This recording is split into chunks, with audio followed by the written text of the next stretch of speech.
Voice, voice हम लोग already पढ़ चुके थे। वॉइस दो प्रकार के होते हैं, active and passive. Active voice जो क्या करता है, सब्जेक्ट से सेंटेंस को शुरू करता है। पैसिव वॉइस जिसके द्वारा कुछ हुआ, जैसे राम ने रावण को मारा, रावण राम के द्वारा मारा गया।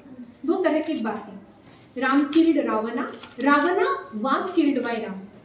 तो जब बातों को हम उल्टा करके बोलते हैं, ऑब्जेक्ट को पहले ला लेते हैं, वही हो गया हमारा पैसिव वॉइस। तो वॉइस हम लोग सबको ही जानते हैं, ठीक है, इसके पहले पढ़ चुके हैं। हर टेंस का अलग अलग वॉइस का फॉर्म बनता है, ठीक है ना। क्या क्या पढ़े थे, अगर आईएनजी रहा प्रेजेंट कंटिन्यूअस तो हम बीइंग लगाते हैं। हमेशा वर्ब 3 का यूज वॉइस में होता ही है। पैसिव वॉइस जब बनाते हैं तो ऑब्जेक्ट को पहले लाते ही हैं। जब हम सब्जेक्ट को पीछे ले जाते हैं तो बाय लगा के ले जाते हैं। तो ये सब कॉमन रूल्स हम वॉइस में पढ़ चुके हैं। आज हम लोग जो सीखेंगे वो है इम्पेरेटिव सेंटेंस का वॉइस, मतलब ऑर्डर, रिक्वेस्ट, एडवाइस।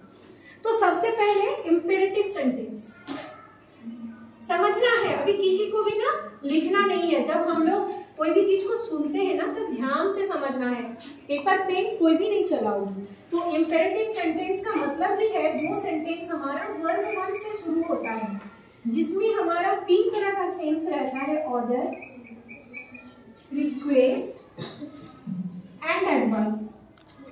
देखो जब हम लोग सेंटेंस सीखे थे ना, उस टाइम में हम लोग इसको सीखे थे, पर आज फिर से एक बार रिपीट करेंगे। ऐसे सेंटेंस स्टार्ट होते हैं वर्ब 1 प्लस ऑब्जेक्ट। इनमें कोई सब्जेक्ट नहीं होता, कोई काम करने वाला नहीं होता, सिर्फ हम सामने के इंसान को बोलते हैं come here go there, please give me your bottle. क्या हो रहा है, गिव से, कम से, गो से, वर्ब 1 से शुरू हो रहा है। यहाँ पे वर्ब का ईडी, ईएन, आईएनजी कोई भी वर्ब को यूज नहीं होगा, ठीक।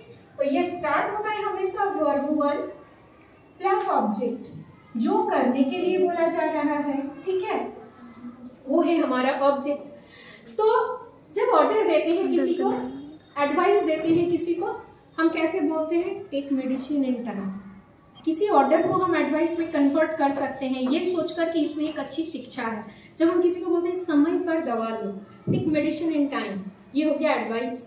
किसी को हम बोलते हैं कि use your umbrella in rainy season, बारिश में अम्ब्रेला का यूज करो, वो हो गया एडवाइस। लेकिन अगर किसी को हम सिर्फ ऐसे ही बोले come here, sit down, open your bag, open your books, ये क्या हो गया, इसमें कोई शिक्षा नहीं है, हम किसी को ऑर्डर दे रहे हैं। अगर हम किसी को बोल रहे हैं कि ईट योर फूड, तो ये ऑर्डर। बट अगर हम किसी को बोल रहे हैं कि ईट योर फूड प्रॉपरली, अच्छे तरीके से खाना खाओ, ये हो गया एडवाइस।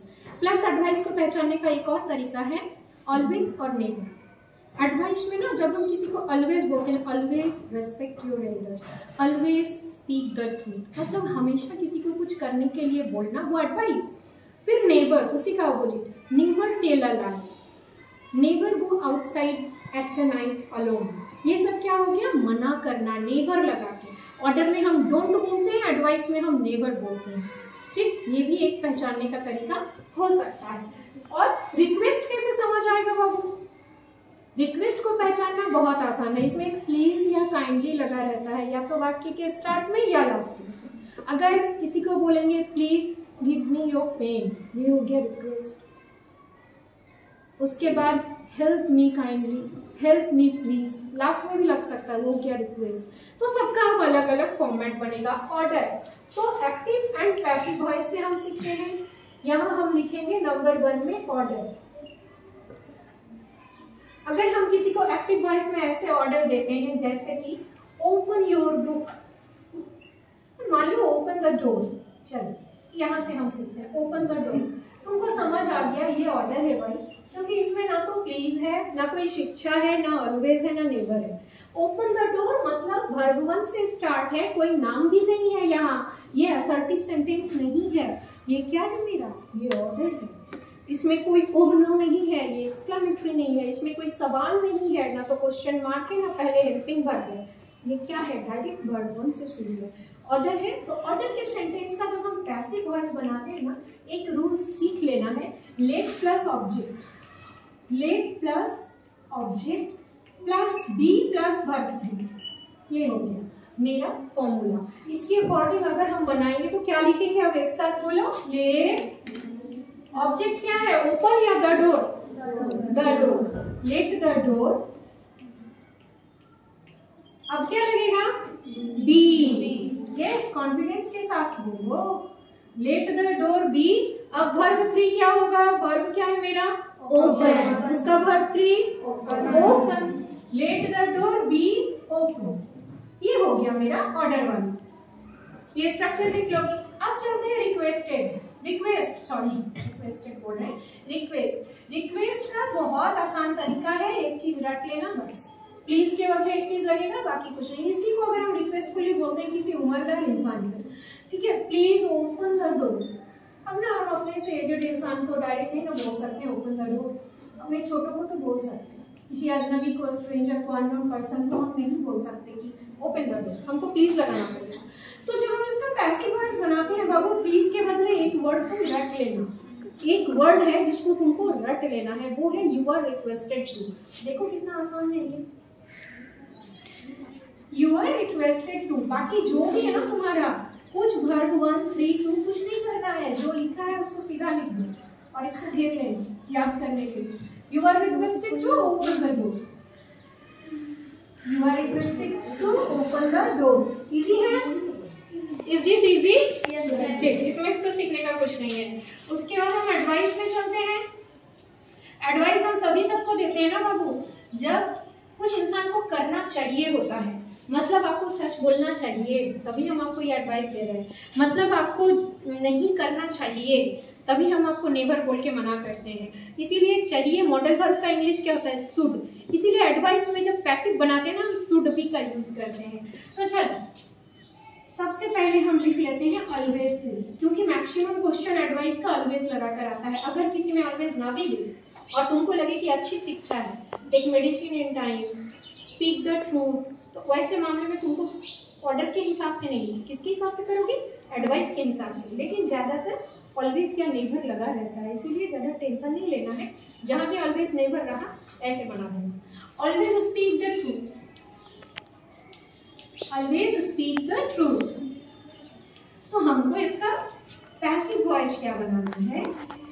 जो मेरा ऑब्जेक्ट है, फिर से एक formula, object plus should plus always be. Always या never, never till the line रहता तो never be, always be plus verb be. तो चलो बना, ऑब्जेक्ट क्या है? The truth. Very good. अब क्या लगेगा? Should always be. क्या लगेगा? Should always B. वर्ब 3 क्या करेंगे? स्पीक का spoken. The truth should always be spoken, क्योंकि स्पीक्ड नहीं होता है, हर चीज में हम एडी नहीं लगा सकते, ठीक है ना। जितनी भी ऐसी वाली चीजें हैं ना, ऐसी वाली ब्रेक, स्पीक, ये वाली बीच में, उसका वर्ब 3 में ना ब्रोकन, स्पोकन ऐसा आता है, ठीक है। तो the truth always should always be spoken, ठीक है, क्लियर है। चलो एक नेवर वाला भी ले ली, एडवाइस का नीचे लिखना, हम साइड में लिख रहे हैं। एक्टिव वॉइस मान लो तुमको दिया गया, never disrespect your teachers. Never disrespect, disrespect क्या है? रेस्पेक्ट में डिस प्रीफिक्स लग गया, मतलब उसका अपोजिट बन गया, क्या है? Another. Never disrespect your teachers. तो जरा सारी बच्चियां एक साथ बोलना, तो क्या लिखेंगे पहले? ऑब्जेक्ट क्या है मेरा? Your teachers. अब क्या लगेगा? Follow the rules, your teachers